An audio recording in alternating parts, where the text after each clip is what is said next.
Dan niat itu bertempat di dalam hati. Jadi tidak diisyaratkan diucapkan, jamaah yang berbahagia. Sekalipun sebahagian ulama membolehkan niat itu diucapkan untuk membantu konsentrasi hati.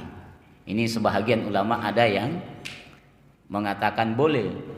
Sehingga kalau ada orang yang sholat dan mengatakan usalli fardha maghribi tsalatsa raka'ataini mustaqbilal kiblati ma'muman lillahi ta'ala, maka sebagian ulama, kalau kita lihat dalam kitab perbandingan mazhab, kalau saya tidak salah dalam mazhab Imam Hanafi itu dia mengatakan boleh kita melafazkan niat untuk memantapkan hati. Namun jamaah yang berbahagia, sekali lagi sepakat para ulama bahwasanya niat itu adalah perbuatan hati. Nah, Bapak dan Saudara yang berbahagia,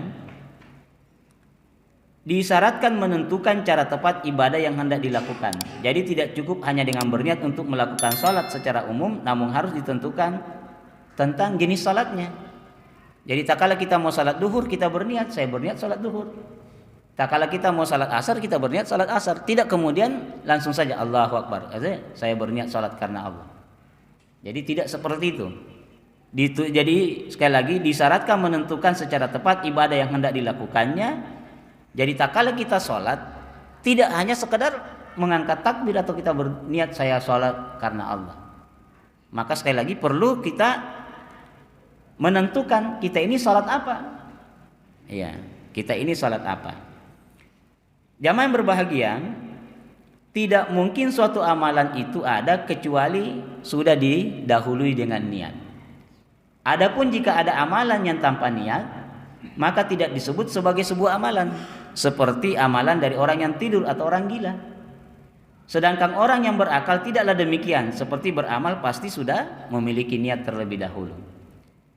Sehingga para ulama mengatakan, seandainya Allah membebani sesuatu amalan tanpa niat, maka itu sama halnya dengan membebani sesuatu yang dia tidak mampu. Nah, ini jamaah yang berbahagia, ini pentingnya perkara niat. Nah, Ibnu Taimiyah rahimahullah berkata, niat itu letaknya di hati berdasarkan kesepakatan para ulama. Jika seorang berniat di hatinya tanpa dilafazkan dengan lisannya, maka niatnya sudah dianggap sah berdasarkan kesepakatan para ulama. Sekali lagi Bapak dan Saudara sekalian, Ibnu Taimiyah rahimahullah mengatakan, wa niyatu mahallu qalb. Jadi niat itu letaknya di hati bittafaqil ulama, menurut kesepakatan para ulama. Sehingga beliau mengatakan, fa innawa biqalbihi wa lam yatakallam bil lisanihi. Jika seorang berniat di hatinya tanpa dia lafazkan dengan lisannya, maka kata beliau niatnya sudah dianggap sah berdasarkan kesepakatan para ulama. Sehingga Ibnu Taimiyah menjelaskan, siapa saja yang menginginkan melakukan sesuatu, maka secara pasti ia telah berniat. Seperti di hadapannya disodorkan makanan, lalu ia punya keinginan untuk menyantapnya, maka itulah niatnya. Jadi misalnya, mari makan Pak, kan sudah terbetik dalam diri kita, oh iya saya mau makan. Ya, jadi itulah niatnya, kata Ibnu Taimiyah. Demikian juga ketika orang ingin berkendaraan atau ingin melakukan perbuatan lainnya, bahkan jika seorang dibebani suatu amalan lantas dikatakan tidak berniat, maka sungguh ini pembebanan yang mustahil dia lakukan. Jadi sama Bapak dan Saudara sekalian, begitu kita dengar suara azan, kemudian kita berwudu, lalu berjalan dari rumah ke masjid, maka kita sudah berniat untuk sholat. Ya. Sehingga ada orang yang berkata, tidak perlu kemudian kita berniat tak kalah mengangkat takbir, karena niat kita sudah tadi. Itu niat secara hakiki. Tapi niat secara maknawi, tak kalah kita mau melakukan sesuatu. Oleh karena itu, tak kalah kita mau masuk masjid, lalu kemudian kita salat sunnah 2 rakaat, maka hendaklah kita menetapkan niat kita.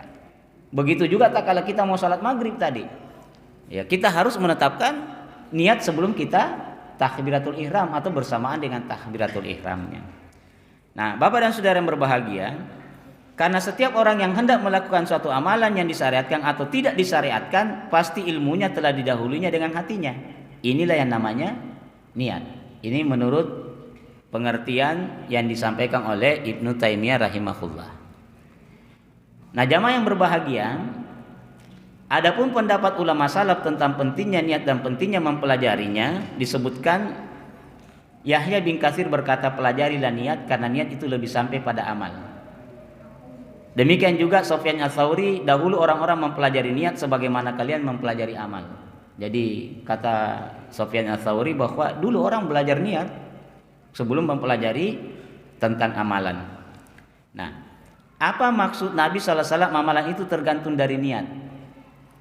Maksudnya jamaah sekalian bahwa sahnya suatu amalan dan sempurnanya hanyalah tergantung benar tidaknya niatnya.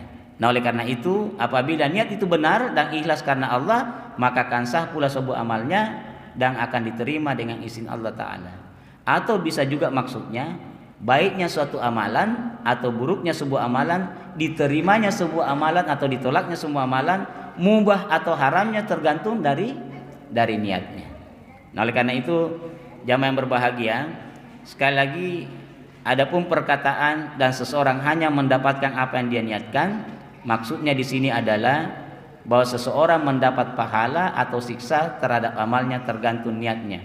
Apabila niatnya baik maka akan diberi pahala, sebaliknya jika niatnya tidak baik maka akan mendapatkan siksa. Nah, ada contoh yang disampaikan oleh ulama dalam pemahaman ini. Beliau kemudian mengutip dua hadis di mana disebutkan dari Abu Yazid Ma'an bin Yazid bin Al-Has radhiyallahu anhum. Dia adalah ayah dan kakeknya termasuk sahabat Nabi, di mana Ma'an berkata bahwa ayahnya itu Yazid pernah mengeluarkan beberapa dinar untuk niat sedekah.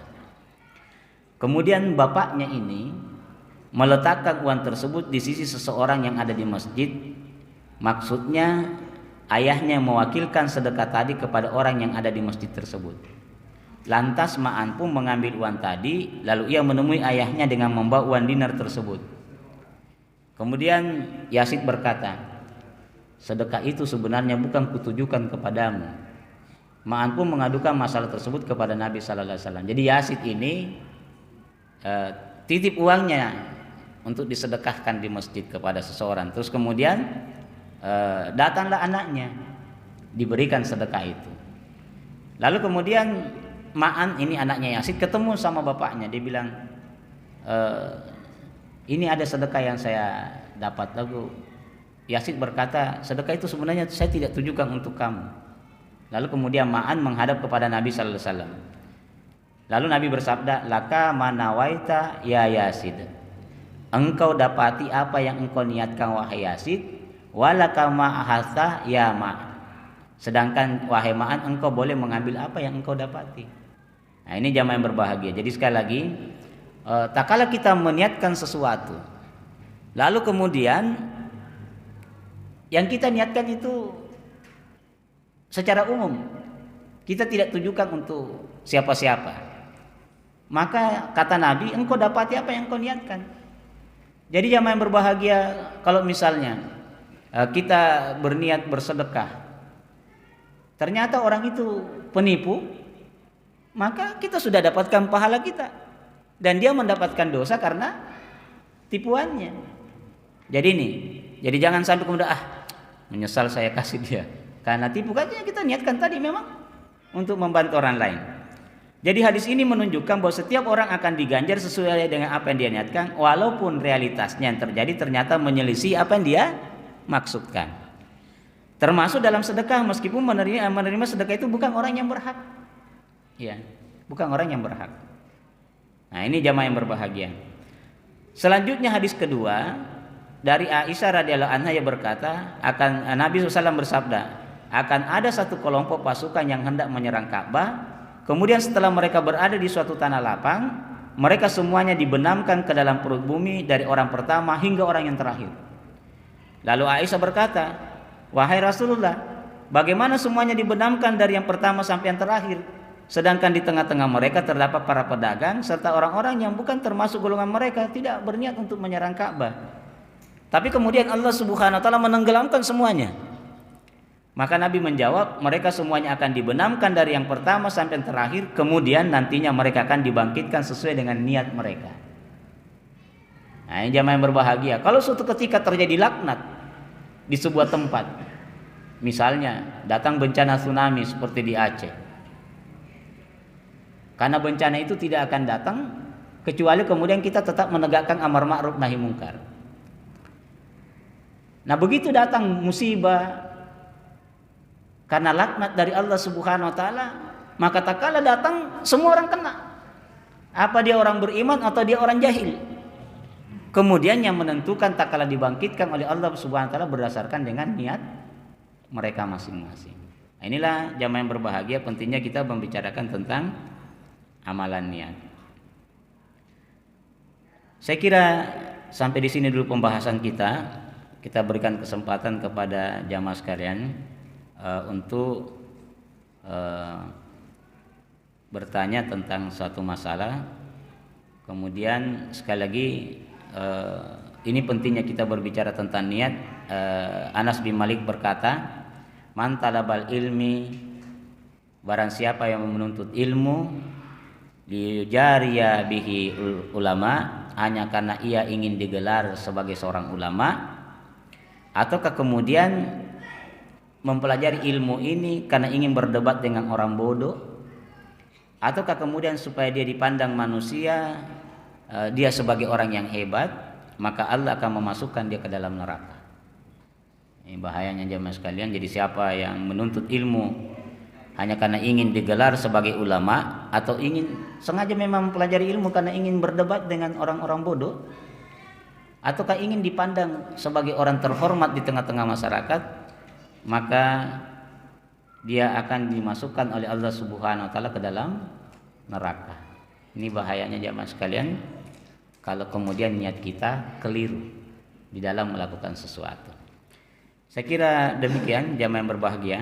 Insyaallah nanti pertemuan yang akan datang ini masih panjang pembahasan tentang perkara